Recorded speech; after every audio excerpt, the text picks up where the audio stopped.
19th century puppet. So, Okay. you know, Allora, sono Gianduo. நான் வந்து இப்போ கிளாஸ்கோவில், அதாவது ஸ்காட்லாண்டில் ஓல்டஸ்ட் பப்பட், நான் பிறக்கிறதுக்கு முன்னாடி இருந்து இவங்க செய்கிறாங்க.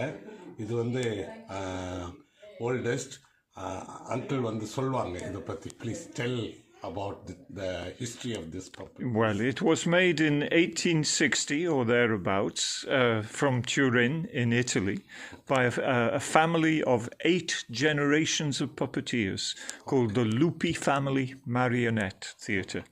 And Gianduo is a descendant of the Harlequin character.